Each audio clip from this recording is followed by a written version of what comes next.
কেৱল একনায়কত্ববাদ চলাই আহিছে, তেওঁলোকে মাফিয়াৰ ষ্টাইলে সদৌ অসম ছাত্ৰ সন্থাটো পৰিচালিত কৰিব বিচাৰিছে। কথাটো হ'ল যে লুৰিণজ্যোতি গগৈ আৰু দীপাংকৰ নাথ সাধাৰণ সম্পাদক যিদিনা সভাপতি সম্পাদক যেতিয়াৰ পৰা নিৰ্বাচিত হ'ল, তেওঁলোকে সদৌ অসম ছাত্ৰ সন্থাৰ যিটো গণতান্ত্ৰিক ব্যৱস্থা, যিটো প্ৰক্ৰিয়াৰ আমাৰ সিদ্ধান্ত হ'ব লাগে, যিটো প্ৰক্ৰিয়াৰ মাজত সিদ্ধান্ত কাৰ্যকৰী হ'ব লাগে, তেনেধৰণৰ গোটেই প্ৰক্ৰিয়াটোক তেওঁলোকে নাচচাত কৰি আহিছে।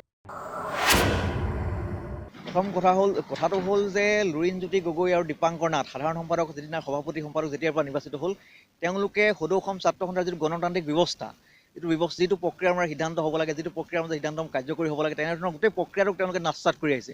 তেওঁলোকে কেৱল একনায়কত্ববাদ চলাই আহিছে, তেওঁলোকে মাফিয়াৰ ষ্টাইলে সদৌ অসম ছাত্ৰ সন্থাটো পৰিচালিত কৰিব বিচাৰিছে, যিটো সিদ্ধান্ত সদৌ অসম ছাত্ৰ মোকে ধৰি বহু নিষ্ঠাৱান কৰ্মীয়ে বিৰোধিতা কৰি আহিছে। আৰু তেওঁলোকে এনেধৰণৰ কথা বতৰা যেতিয়া যোনে প্ৰতিবাদ কৰে, তেওঁলোকক লক্ষ্য কৰি লয়। ঠিক একেদৰে শেহতীয়াভাৱে তেওঁলোকে সদৌ অসম ছাত্ৰ সন্থাৰ কোনো সিদ্ধান্ত নোহোৱাকৈ তেওঁলোকে এটা ৰাজনৈতিক দল গঠন কৰিলে আৰু বিভিন্ন সময়ত ছাত্ৰ সন্থাৰ কৰ্মকৰ্তাসকলক জিলা স্তৰ হওক, কেন্দ্ৰীয় স্তৰ হওক, বিভিন্ন সময়ত তেওঁলোকে অসম জাতীয় পৰিষদ নামৰ দলটোৰ হৈ কাম কৰিবলৈ বাধ্য কৰি আহিছে, কাম কৰিবলৈ প্ৰেছাৰাইজ কৰি আহিছে।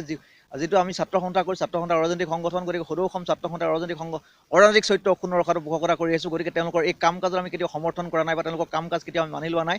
যাৰ বাবে তেওঁলোকে বিভিন্ন ধৰণৰ লক্ষ্য কৰি আহিছে, তেনেধৰণৰ কাম কাজ কৰি থকা লোকসকলক লক্ষ্য কৰি লৈছে, যিটো কথা আমি মানি ল'ব নোৱাৰোঁ। গতিকে তেওঁলোকৰ এনেধৰণৰ কাম কাজত আমি অতিষ্ঠ হৈছোঁ। গতিকে তেনেধৰণৰ কাম কাজৰ বিৰোধিতা কৰিছোঁ, গতিকে বিৰোধিতা কৰি পদত্যাগ কৰিছোঁ।